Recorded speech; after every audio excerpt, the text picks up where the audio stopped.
So what is it that architects want from manufacturers in 2021? I thought that this would be quite a nice topic, and I quickly wanted to hop on here and just talk to you around what architects are looking for in 2021 and how manufacturers can step into that gap. So I wanted to share some thoughts with you. My name is Marlene van Rooyen, and I'm the editor-in-chief at Media and Africa Group. So a couple of things that we need to bear in mind. Let's just put it into context. There's a lot of residential renovation happening, and the residential context has changed for a lot of people. Working from home, kids, homeschooling, a lot of people have moved their businesses home. In my area, I'm seeing a lot of garage conversions, a lot of home conversions to offices. I actually just drove past a truck today that was delivering office furniture, and they'd been renovating on this renovation since mid last year. So that's what's happening. And with that comes acoustic requirements, flexibility and modularity. Where we might have looked always for open, free-flowing spaces, now we wanted a little bit more sectioned off, and we want a little bit more modularity in the building so that we can siphon off areas. I can work in my office while my husband works in his office, and my child is going through her Google Classroom. So for those of us that have the luxury of those spaces, that's what we're looking for. Internationally, we're seeing a bit of a trend where people might have been okay with a 2-bedroom, 3-bedroom home. Now they're finding that they have to upgrade the home so that they do have the opportunity to have office space within the home. So that's very important to bear in mind in the residential sector. In commercial, commercial is very, very high risk. And I'm going to get to that now. I've spoken about it previously as well with manufacturers in terms of putting new products in the market. So let's take a step back and say that if you want to sell your product to an architect, what is it that would intrigue them? So first of all, obviously imagery, and we don't always have images for the projects or for the product in situ, but if you can produce an image of the product used on a project, that would obviously help enormously. Architects are extremely good at putting spatial reference on photographs. So if you put a chandelier, for instance, in a lobby of a hotel, they immediately understand and they have context of that product. If you put a tile, a flooring tile outside, with an outdoor setting, they can immediately understand the context as well, and they can translate that for their own project. If nothing else, a product on a white background obviously would suffice. But imagery, and also architects are looking for interesting, exciting opportunities to leverage the product, and projects provide exactly that. So projects are always a winner for architects, and lots of images of projects and something that's going to intrigue them and inspire them. We always say that at Media and Africa Group, we're sort of at the front and end of the specification for architects. We're on the inspirational side in the beginning, where we hope to inspire them and then also help them with the specifications throughout the project to completion, where we will feature their projects and give them kudos and show other architects and other professionals what could be done. So just a bit of background on us. Selling to architects is not easy. It never has been easy. And architects, like most people, do not like being sold to. But architects are fantastic collaborators. Architects and professionals on the professional team of a project are used to collaborating with other subcontractors. They are used to collaborating with other contractors, other partners. So if you can position yourself in the role of an advisor to that architect, that would be incredible. That is ultimately where the big wins are. When launching a new product, I always tell my clients, architects are very risk averse, and not necessarily the architect, but sometimes the client is very risk averse. I was talking to an architect a couple of weeks ago, and they were saying they've got this fantastic product and they really wanted to use it on a project.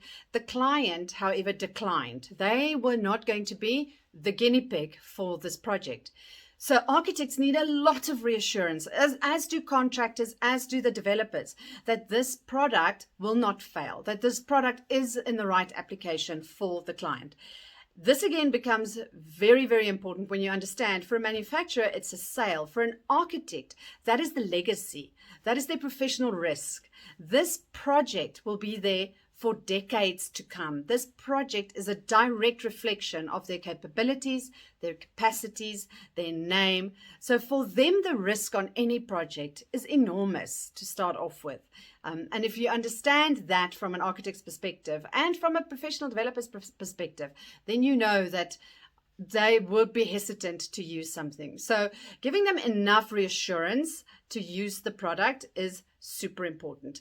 The other very important thing is the window of opportunity. What we're seeing a lot of is specs getting changed. Once it's been specified, now the spec gets changed. And a lot of our manufacturers are dealing with that. To prevent the spec turnover, you really have to be seen to be a professional and an authority on what you do. This is extremely important.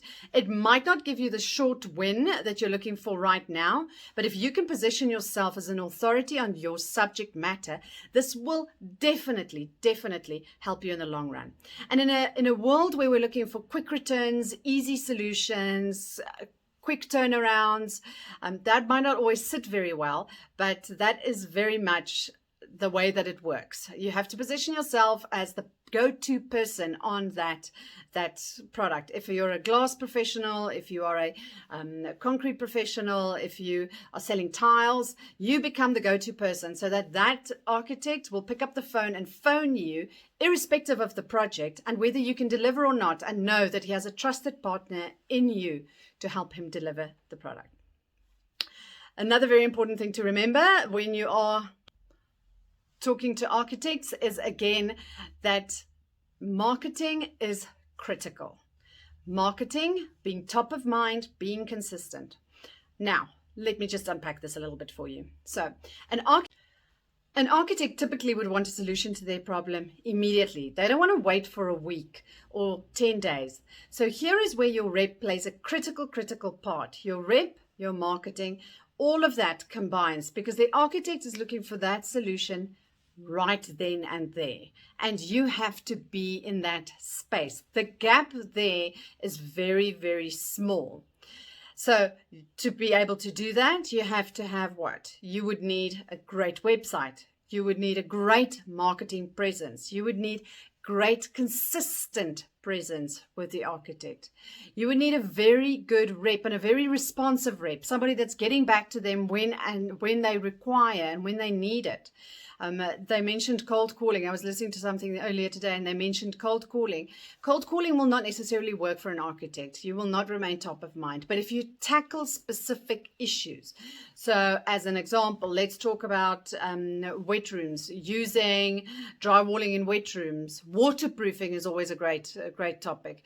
But there are so many specific issues that architects deal with, and recessed lighting in wet areas. If you can tackle those topics, then you will stay top of mind.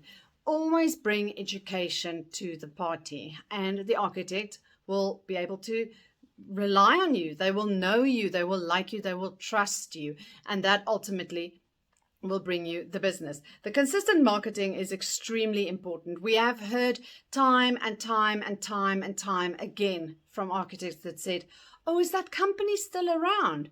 Oh, wait a minute. Don't they do this product?" They forget. You might think because you're living your brand every day that they will not. They will forget unless you keep telling them. I cannot stress this enough. Because you live your brand every day does not mean that everybody else does either.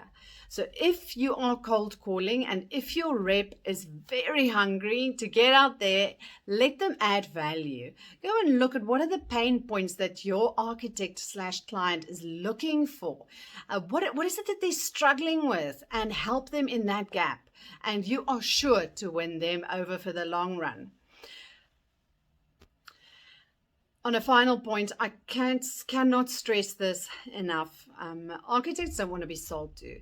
Architects need help, and they want help, and they are happy to receive help. They know a lot, but it's also an enormous task that they are tasked with. So if you want to help your architect and you partner with him, and if you can get in on the design stage early on, that is the best place to be. If you can get in with that architect early on and you help him and educate him. Let's take an example. Let's talk about drywalling, or let's talk about facade systems or glass, and tell him what to look out for that he might not even be aware of, but that you have seen. That is where you add value. And value is the new selling.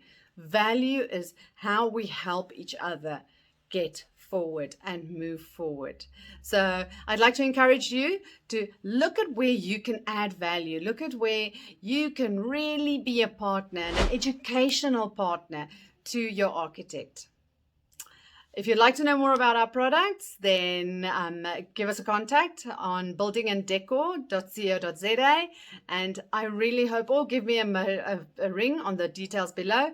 I really hope that in 2021, you can become that trusted partner for your architect and developer. It was lovely. Keep well.